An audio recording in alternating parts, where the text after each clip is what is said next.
नमस्ते, मेरा नाम है यशदीप और आपका क्राइम कहानी चैनल पर एक बार फिर से स्वागत है। आज की कहानी एक 25 साल की लड़की प्रियदर्शनी मट्टू की है, जिनका साल 1996 में रेप के बाद बड़ी बेरहमी से हत्या कर दी गई थी। वहीं ये कहानी एक बूढ़े बाप की है जो अपनी बेटी को न्याय दिलाने के लिए सालों कोर्ट के चक्कर लगाते रहे। वहीं आरोपी पैसे और पावर के दम पर हमारी न्याय व्यवस्था को ठेंगा दिखाकर आज़ाद घूमता रहा, ऐशो आराम की ज़िंदगी जीता रहा। हालांकि प्रियदर्शनी को बाद में न्याय मिला, पर इसके लिए प्रियदर्शनी के परिवार को एक लंबी लड़ाई लड़नी पड़ी। प्रियदर्शनी का जन्म 23 जुलाई 1970 को एक कश्मीरी पंडित परिवार में हुआ था। उनका परिवार श्रीनगर में रहता था। प्रियदर्शनी के पिता चमन लाल मट्टू, जो कि एक रिटायर्ड चीफ इंजीनियर थे, उन्होंने श्रीनगर के प्रेजेंटेशन कॉन्वेंट स्कूल में प्रियदर्शनी का दाखिला करा दिया था। बाद में चमन लाल मट्टू अपने परिवार के साथ जम्मू चले गए। प्रियदर्शनी ने जम्मू के MAM कॉलेज से BCom किया। उनका सपना वकील बनने का था, तो वो लॉ की पढ़ाई करने के लिए दिल्ली चली गईं और वसंत कुंज इलाके में अपने चाचा के फ्लैट में रहने लगीं। वो दिल्ली विश्वविद्यालय के फैकल्टी ऑफ लॉ से LLB की पढ़ाई करने लगी। उनके परिवार वाले बहुत खुश हुए कि उनकी बेटी पढ़ लिख के एक दिन बहुत बड़ी वकील बनेगी, पर ऐसा हो पाता उससे पहले ही प्रियदर्शनी और उनके परिवार वालों के सपनों पर ग्रहण लग गया। ये ग्रहण था दिल्ली विश्वविद्यालय के लॉ फैकल्टी में ही पढ़ने वाला प्रियदर्शनी का सीनियर संतोष कुमार सिंह। संतोष एक बड़े बाप का बिगड़ैल बेटा था। संतोष के पिता JP सिंह एक IPS ऑफिसर थे और वो पौंडीचेरी में इंस्पेक्टर जनरल ऑफ पुलिस के पद पर कार्यरत थे। पिता के इतने ऊंचे पद पर होने से संतोष खुद को भी एक अफसर ही समझता था। एक दिन संतोष की गंदी नजर लॉ फैकल्टी की एक खूबसूरत कश्मीरी लड़की पर पड़ी। संतोष ने जब उस लड़की के बारे में पता किया तो उसे पता चला कि लड़की का नाम प्रियदर्शनी मट्टू है, जो उसकी जूनियर है। संतोष ने प्रियदर्शनी को देखते ही ये मन बना लिया कि उसे किसी भी तरह इस लड़की को पाना है, चाहे इसके लिए उसे कोई भी कीमत ही क्यों न चुकानी पड़ जाए। एक दिन संतोष ने प्रियदर्शनी को प्रपोज कर दिया, पर प्रियदर्शनी ने उसे साफ मना कर दिया। अब संतोष का एक IPS अफसर का बेटा होने का घमंड, यूनिवर्सिटी में उसका भौकाल, उसका ईगो, ये सब उस दिन एक लड़की ने चकनाचूर कर दिया। हालांकि प्रियदर्शनी का ऐसा करने का कोई भी इरादा नहीं था, उसने तो बस उससे ना कहा था। संतोष इस बात से गुस्सा हो गया कि कोई लड़की उसे ना कैसे कह सकती है, उसे रिजेक्ट कैसे कर सकती है। उसने ये गंदी सोच बना ली कि अब ये लड़की या तो मेरी होगी या फिर किसी की नहीं होगी। इसके बाद उसने प्रियदर्शनी का जीना दूभर कर दिया। यूनिवर्सिटी में घर आते जाते हुए वो उनका पीछा करने लगा, उनके साथ बदतमीजी और छेड़खानी करने लगा। प्रियदर्शनी भी उसकी इस हरकत से डरी नहीं। वो कोई बेचारी नहीं थी, बल्कि वो तो बहुत हिम्मती लड़की थी। उन्होंने संतोष के खिलाफ वसंत कुंज पुलिस स्टेशन में कंप्लेंट कर दी। अब न जाने ऐसी क्या बात थी कि पुलिस ने उनकी शिकायत पर कोई भी एक्शन नहीं लिया। पुलिस ने उस दिन उन्हें केवल दिलासा देकर वापस भेज दिया। इससे संतोष की हिम्मत और बढ़ गई और तब वो प्रियदर्शनी को और परेशान करने लगा, उनके साथ अभद्रता करने लगा। वो एक बार फिर से पुलिस के पास संतोष की शिकायत लेकर गईं, पर उस बार भी उन्हें केवल दिलासा ही दिया गया। पुलिस भी ये अच्छी तरह से जानती थी कि संतोष कुमार सिंह एक IPS अफसर का बेटा है। शायद इसीलिए वो संतोष के खिलाफ कठोर कार्रवाई करने से कतरा रही थी। एक दिन प्रियदर्शनी जब यूनिवर्सिटी से वापस घर जा रही थी, तब संतोष अपनी बाइक से उनका पीछा करने लगा और अचानक बाइक को उनके सामने लाकर रोक दिया। फिर वो उनका हाथ पकड़ के खींचने लगा, अपने साथ ले जाने की कोशिश करने लगा। तब प्रियदर्शनी ने अपने बचाव के लिए शोर मचाना शुरू कर दिया। ये देखकर संतोष उन्हें छोड़कर वहां से भाग गया। प्रियदर्शनी उस दिन फिर से निडर होकर अकेले पुलिस के पास गईं। उन्होंने पुलिस को सारी बातें बताईं। इस बार पुलिस ने उनके प्रति थोड़ी गंभीरता दिखाई। संतोष कुमार सिंह को प्रियदर्शनी से दूर रहने की वार्निंग दी गई और एक हेड कांस्टेबल राजिंदर सिंह को बतौर सुरक्षा कर्मी प्रियदर्शनी के साथ रख दिया गया। अब आप भी समझ ही गए होंगे कि संतोष इतनी आसानी से मानने वालों में से नहीं था। उसने तब भी उनका पीछा करना नहीं छोड़ा, उनके साथ अभद्रता करना नहीं छोड़ा, और तो और उसने प्रियदर्शनी से बदला लेने के लिए उल्टा उन्हीं के खिलाफ दिल्ली यूनिवर्सिटी में शिकायत दर्ज करा दी कि प्रियदर्शनी एक साथ 2 डिग्रियों के लिए पढ़ाई कर रही है, जो कि नियम के खिलाफ है।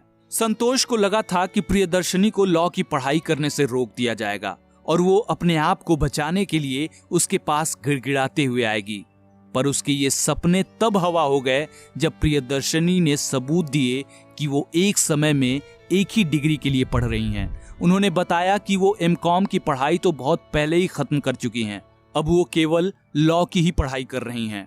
अपनी एक और हार से संतोष बौखला गया और उसकी इस बौखलाहट ने उससे वो घिनौना गिरा हुआ काम करवा दिया जिसे कभी माफ नहीं किया जा सकता। साल 1996 का जनवरी का महीना था। रोजाना की तरह प्रियदर्शनी सुरक्षाकर्मी राजिंदर सिंह का सुबह यूनिवर्सिटी साथ जाने के लिए इंतजार कर रही थीं, पर उस दिन राजिंदर सिंह को आने में थोड़ी देर हो गई। इसीलिए प्रियदर्शनी अपने मम्मी पापा के साथ गाड़ी से यूनिवर्सिटी के लिए निकल गईं। वो अपने मम्मी पापा को 30 हजारी कोट छोड़ के यूनिवर्सिटी चली गईं। सुरक्षाकर्मी राजिंदर सिंह जब प्रियदर्शनी के घर पहुंचे तो उन्हें पता चला कि वो यूनिवर्सिटी के लिए निकल चुकी हैं। तब वो सीधे यूनिवर्सिटी पहुंच गए। राजिंदर सिंह ने उस दिन संतोष कुमार सिंह को लॉ फैकल्टी के बाहर घूमते हुए देखा। आपको बता दूं कि संतोष यूनिवर्सिटी से 1 साल पहले ही पास आउट हो चुका था। इसके बाद भी वो केवल प्रियदर्शनी के लिए यूनिवर्सिटी में घूमता रहता था। प्रियदर्शनी उस दिन सुबह के 11:15 बजे वाली क्लास में बैठकर पढ़ाई कर रही थीं। जब क्लास खत्म हो गई तो वो राजिंदर सिंह के साथ करीब 2-2:30 बजे के आसपास वापस घर चली गईं। घर पहुंच के प्रियदर्शनी ने राजिंदर सिंह से शाम के 5:30 बजे वापस घर आने को कहकर उन्हें वहां से भेज दिया। प्रियदर्शनी उस वक्त अपने फ्लैट में एकदम अकेली थी। उस समय प्रियदर्शनी के घर का कुक भी अपने एक दोस्त से मिलने बाहर गया हुआ था। कुक करीब 5 बजे के आसपास वापस फ्लैट पर आया और कुत्ते को घुमाने के लिए एक बार फिर से बाहर चला गया। अब उस समय फ्लैट में प्रियदर्शनी एक बार फिर से अकेली हो गई। ठीक उसी समय संतोष कुमार सिंह प्रियदर्शनी के दिल्ली के वसंत कुंज इलाके वाले फ्लैट पर अपनी बाइक से टपक पड़ा। वो अपनी बाइक खड़ी करके हेलमेट को हाथ में झुलाते हुए प्रियदर्शनी के दरवाजे पर पहुंचा और वहीं इंतजार करने लगा। प्रियदर्शनी के पड़ोसी ने देखा कि संतोष प्रियदर्शनी के फ्लैट के बाहर खड़ा है। मौका देखकर संतोष किसी तरह प्रियदर्शनी के फ्लैट के अंदर घुस गया। हालांकि कुछ रिपोर्ट्स में ये बताया गया है कि उस समय फ्लैट में प्रियदर्शनी के साथ उनका नौकर वीरेंद्र भी था, जिसने दरवाजा खोला था। वो संतोष को घर के अंदर आने नहीं देना चाह रहा था, पर जब संतोष ने वीरेंद्र से रिक्वेस्ट किया कि वो प्रियदर्शनी से सुलह करने आया है, उनसे माफी मांगने आया है, तब उसने उसे अंदर आने दिया। उसके बाद नौकर वीरेंद्र वहां से चला गया। फ्लैट के अंदर जाते ही संतोष चुपचाप प्रियदर्शनी के रूम में घुस गया। इसके बाद उस हैवान ने प्रियदर्शनी का रेप किया, फिर अपने साथ लाए हेलमेट से उनके चेहरे पर जोर जोर से मारने लगा। पोस्टमार्टम रिपोर्ट ये बताती है कि उनके चेहरे और शरीर पर हेलमेट से करीब 19 बार मारा गया था। हेलमेट का वार इतना घातक था कि हेलमेट का कांच तक चकनाचूर हो गया। सोचिए उस मासूम लड़की का क्या हाल हुआ होगा। प्रियदर्शनी खून से लथपथ हो गईं। उस मासूम लड़की के खूबसूरत चेहरे को बड़ी बेरहमी से खराब कर दिया गया। वो हैवान प्रियदर्शनी के रिजेक्शन को पचा नहीं पाया था। उसने रिजेक्शन को अपने अपमान के तौर पर लिया, जिससे उसने ये घृणित मानसिकता बना ली कि अगर मैं तुम्हें नहीं पा सका तो तुम्हें कोई और भी नहीं पा सकेगा। इसीलिए उसने प्रियदर्शनी के चेहरे को हेलमेट से पीट पीट कर लहूलुहान कर दिया। हेलमेट के इतने घातक वार से प्रियदर्शनी अधमरी हो गई थी। संतोष कुमार सिंह को लगा कि प्रियदर्शनी अभी भी जिंदा हैं, वो सांसें ले रही हैं। ये देखकर वो बिजली का तार नोच लाया और उससे प्रियदर्शनी का गला घोंटने लगा, अपने पूरे हिम्मत भर। कुछ ही पलों बाद प्रियदर्शनी की सांसें बंद हो गईं। उसके बाद वो शैतान वहां से चला गया। संतोष को प्रियदर्शनी के फ्लैट से जाते हुए कई लोगों ने देखा। जिनमें बिल्डिंग के सिक्योरिटी गार्ड, प्रियदर्शनी के पड़ोसी और नौकर वीरेंद्र भी शामिल था। आप ये समझ सकते हैं कि इतनी दरिंदगी करने के पीछे संतोष को हिम्मत कहां से मिली होगी। कहीं ना कहीं इसके पीछे उसकी ये मानसिकता रही होगी कि कानून उसका कुछ भी नहीं बिगाड़ पाएगा, क्योंकि वो कानून व्यवस्था की रक्षा करने वाले, उसे लागू करने वाले एक आईपीएस अफसर का बेटा है। जब शाम के 5:30 बजे तब हेड कांस्टेबल राजिंदर सिंह प्रियदर्शनी के फ्लैट पर अपनी ड्यूटी करने के लिए पहुंचे। उन्होंने दरवाजा खोलने के लिए बेल बजाया, पर दरवाजा खोलने के लिए कोई नहीं आया। राजिंदर सिंह घबरा के पीछे वाले दरवाजे पर गए। उन्होंने देखा कि पीछे का दरवाजा हल्का खुला हुआ है। वो फ्लैट के अंदर गए और जब वो प्रियदर्शनी के रूम में घुसे तो वो उस बच्ची की हालत देखकर कांप गए। प्रियदर्शनी की लाश डबल बेड के नीचे फर्श पे निढाल पड़ी हुई थी और उनके चेहरे से खून बहकर पूरे रूम के फर्श पे फैल गया था। जल्दी जल्दी राजिंदर सिंह ने पुलिस स्टेशन में खबर भेज पुलिस टीम को बुलवाया। प्रियदर्शनी के परिवार वालों को भी खबर दी गई। पुलिस वसंत कुंज के उस फ्लैट में पहुंची जहां प्रियदर्शनी की हत्या की गई थी। पुलिस को प्रियदर्शनी की लाश के पास से हेलमेट के कांच के टुकड़े, बिजली का तार जिसे गला घोंटा गया था और कुछ गिरे हुए बाल मिले। पुलिस ने सबूत के तौर पे इन्हें अपने पास सुरक्षित रख लिया। प्रियदर्शनी के घर वालों ने बिना किसी संदेह के अपनी बेटी की हत्या का आरोप संतोष पर लगाया। पुलिस ने संतोष को गिरफ्तार कर लिया, पर संतोष ने पुलिस से कहा कि उसने प्रियदर्शनी के साथ कुछ भी गलत नहीं किया है, वो बेकसूर है, उसे फंसाया जा रहा है। संतोष के पिता जेपी सिंह पौंडीचेरी में डायरेक्टर जनरल ऑफ पुलिस के पद पर थे, जो कि एक बहुत बड़ा रैंक था। यही नहीं, उनका ट्रांसफर बतौर joint commissioner of police Delhi में होने वाला था, जो कि कमिश्नर के बाद दूसरा सबसे बड़ा रैंक होता है। इतने ऊंचे पद पर बैठा एक बाप अपने अपराधी बेटे को बचाने के लिए किस हद तक जा सकता है, ये बात प्रियदर्शनी के पिता बखूबी जानते थे। उन्हें डर था कि उनकी बेटी को न्याय नहीं मिल पाएगा। पुलिस दबाव में ठीक ढंग से काम नहीं करेगी और पुलिस जांच ने चमन लाल मट्टू की इस सोच को सही भी साबित कर दिया। वारदात के 2 दिन बाद यानी 25 जनवरी 1996 को ही इस केस को दिल्ली पुलिस से लेकर सीबीआई को सौंप दिया गया। सीबीआई ने 11 अप्रैल 1996 को कोर्ट में चार्जशीट भी फाइल कर दी, पर 3 साल के एक लंबे वक्त के बाद 3 दिसंबर 1999 को निचली अदालत ने इस केस को लेकर अपना फैसला सुनाया। पुलिस ने संतोष के घर से उस टूटे हुए हेलमेट को बरामद किया था। संतोष के ब्लड सैंपल भी लिए गए थे। फॉरेंसिक टीम ने प्रियदर्शनी के अंडरगारमेंट से मिले सीमन से संतोष के डीएनए से मिलान कराया था, जिसमें ये पता चला था कि प्रियदर्शनी के अंडरगारमेंट से मिला सीमन संतोष का ही है। इस जांच ने ये पुख्ता कर दिया था कि संतोष ने ही प्रियदर्शनी का रेप किया है, उसकी हत्या की है। प्रियदर्शनी के पड़ोसी, सिक्योरिटी गार्ड और नौकर वीरेंद्र ने भी संतोष को प्रियदर्शनी के फ्लैट से बाहर निकलते हुए देखा था। ये सारे सबूत चीख चीख के कह रहे थे कि प्रियदर्शनी का रेपिस्ट, प्रियदर्शनी का हत्यारा कोई और नहीं बल्कि संतोष कुमार सिंह ही है। पर निचली अदालत ने इस केस को लेकर एक ऐसा फैसला दिया जो आपको हैरान कर देगा। निचली अदालत के जज जीपी थरेजा ने 450 पन्नों के फैसले में दिल्ली पुलिस की भूमिका पर कड़ी फटकार लगाई। उन्होंने कहा कि दिल्ली पुलिस ने जांच और मुकदमे के दौरान संतोष की मदद करने का भरसक प्रयास किया। इंस्पेक्टर ललित मोहन ने झूठे सबूत बनाने और संतोष का झूठा बचाव करने में एक महत्वपूर्ण भूमिका निभाई। एक सब इंस्पेक्टर सहित कई गवाहों ने झूठे बयान भी दिए। फैसले में कहा गया कि सीबीआई ने केस में अनुचित जांच की और प्रियदर्शनी के घरेलू नौकर वीरेंद्र को अदालत में पेश करने में भी विफल रही, जो कि एक महत्वपूर्ण गवाह था। पुलिस ने दावा किया था कि नौकर वीरेंद्र गायब हो गया है, वो उन्हें मिल नहीं रहा, पर एक पत्रकार ने बड़ी आसानी से उसे उसके गांव से ढूंढ निकाला। उन्होंने आगे कहा कि जिन्हें कानून को लागू करने के लिए रखा गया है, उन्हीं के बच्चों पर कानून लागू नहीं होता। थरेजा ने कहा कि डीएनए जांच की जो प्रक्रिया थी वो न्यायिक प्रक्रिया के हिसाब से नहीं थी। इसीलिए हम इस डीएनए रिपोर्ट को स्वीकार नहीं करेंगे। उन्होंने कहा कि संतोष के पिता Delhi joint commissioner JP Singh का जांच एजेंसियों पर भारी दबाव रहा होगा, इसीलिए जांच एजेंसियों ने जानबूझकर इस केस में काफी निष्क्रियता दिखाई। जज जीपी थरेजा ने कहा कि वो जानते हैं कि संतोष कुमार सिंह दोषी है, उसी ने प्रियदर्शनी का रेप किया, फिर उसका कत्ल कर दिया, पर मेरे हाथ बंधे हुए हैं। मैं एक जज के रूप में जांच एजेंसियों द्वारा उपलब्ध कराए गए सबूतों के आधार पर ही अपना निर्णय दे सकता हूं। जांच एजेंसियों ने कोई भी ऐसा सबूत ठीक ढंग से पेश नहीं किया जो ये साबित कर सके कि जुर्म संतोष कुमार सिंह ने ही किया है।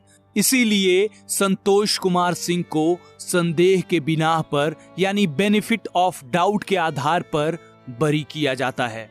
इस जजमेंट ने प्रियदर्शनी के परिवार को सदमे में डाल दिया, यहाँ तक कि पूरा देश सदमे में चला गया। लोग इस जजमेंट को लेकर देश की न्याय प्रणाली पर सवाल उठाने लगे। इस जजमेंट ने ये साबित कर दिया था कि न्याय अमीर और पावरफुल लोगों की जेब की चीज है। इस बीच संतोष कुमार सिंह ने बरी होने के बाद शादी कर ली और दिल्ली में ही वकालत करने लगा। इधर प्रियदर्शनी के 64 साल के बुजुर्ग पिता अपनी बेटी को न्याय दिलाने के लिए सीबीआई ऑफिस के चक्कर काटते रहे। 64 साल की उम्र में वो बुजुर्ग इंसान कभी जम्मू से दिल्ली तो कभी दिल्ली से जम्मू आते जाते रहे। आप सोचिए कि प्रियदर्शनी के कातिल का यूं ऐशो आराम की जिंदगी जीते देख उन बूढ़े माँ बाप पर क्या बीत रही होगी। हम इस बात से मुंह नहीं मोड़ सकते कि इस देश में एक गरीब को न्याय पाने के लिए बहुत बड़ी कीमत चुकानी पड़ती है। अधिकतर मामलों में तो कमजोरों को न्याय ही नहीं मिल पाता। प्रियदर्शनी मट्टू केस ने एक काम तो किया था। इस केस ने न्याय व्यवस्था को लेकर लोगों के अंदर एक लौ जला दी थी, आक्रोश पैदा कर दिया था। मीडिया भी इस मामले को जोर शोर से उठाने लगी। इस आक्रोश और अपनी जांच प्रक्रिया पर उठते सवालों को देख सीबीआई ने 29 फरवरी साल 2000 को निचली अदालत के फैसले को हाई कोर्ट में चैलेंज कर दिया। साल 2000 से साल 2006 आ गया, पर दिल्ली हाई कोर्ट में इस केस को लेकर किसी भी सबूत या किसी भी गवाह को पेश नहीं किया गया, ना ही किसी तरह की कोई सुनवाई ही हुई।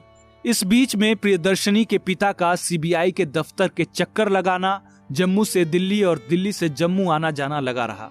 इसी समय दिल्ली में चर्चित जेसिका लाल हत्याकांड मामले में 21 फरवरी 2006 को सारे आरोपियों को कोर्ट द्वारा बरी कर दिया गया। जेसिका लाल की हत्या भी साल 1999 में दिल्ली में कर दी गई थी। जेसिका का केस भी 6 सालों तक कोर्ट में चलता रहा था और आखिरकार मुख्य आरोपी मनु शर्मा को एक कद्दावर नेता की औलाद होने की वजह से बरी कर दिया गया। साथ में अन्य आरोपी भी बरी हो गए। इस जेसिका लाल केस ने दबे हुए प्रियदर्शनी मट्टू केस को एक बार फिर से जिंदा कर दिया। न्याय प्रणाली के प्रति लोगों में गुस्सा फट पड़ा। लोग विरोध जताने के लिए सड़कों पर आ गए। जेसिका लाल और प्रियदर्शनी मट्टू को न्याय दिलाने के लिए कैंडल मार्च होने लगे। फिल्म जगत की कई बड़ी हस्तियां भी इसमें शामिल हुईं। इससे न्यायपालिका पर भारी दबाव पड़ा, जिससे हाई कोर्ट ने साल 2000 में ही इस केस की सुनवाई शुरू कर दी। जिन सबूतों और गवाहों को लोअर कोर्ट ने मानने से इनकार कर दिया था, हाई कोर्ट ने उन्हीं सबूतों और गवाहों के आधार पर 42वें दिन 31 अगस्त 2006 को अपना फैसला सुना दिया। जिस फैसले में लोअर कोर्ट ने संतोष कुमार सिंह को बरी कर दिया था, उस फैसले को हाई कोर्ट ने पलट दिया। हाई कोर्ट ने कहा कि ये case rarest of rare case के कैटेगरी में आता है और संतोष कुमार सिंह के अपराध को क्षमा नहीं किया जा सकता, इसीलिए उसे फांसी की सजा सुनाई जाती है। संतोष को गिरफ्तार करके जेल में डाल दिया गया। संतोष ने इस फैसले के खिलाफ सुप्रीम कोर्ट में अपील कर दी, जहां सुप्रीम कोर्ट द्वारा अक्टूबर साल 2010 में संतोष कुमार सिंह की फांसी की सजा को कम करके उम्र कैद में बदल दिया गया। प्रियदर्शनी के पिता चमन लाल मट्टू सुप्रीम कोर्ट के इस फैसले को लेकर बहुत दुखी हुए। उन्होंने सीबीआई के प्रति अपनी निराशा जताते हुए कहा कि सीबीआई ने इस फैसले के खिलाफ सुप्रीम कोर्ट में अपील करने में कोई भी दिलचस्पी नहीं दिखाई। उम्र कैद की सजा काट रहा संतोष पेरोल पर कई बार जेल से बाहर आता जाता रहा। तो आज की कहानी यहीं खत्म होती है। अगले वीडियो में एक नई कहानी के साथ जल्दी ही हमारी मुलाकात होगी। तब तक के लिए मुझे आज्ञा दें। मैं हूं यशदीप और आप क्राइम कहानी चैनल देख रहे थे। जय हिंद।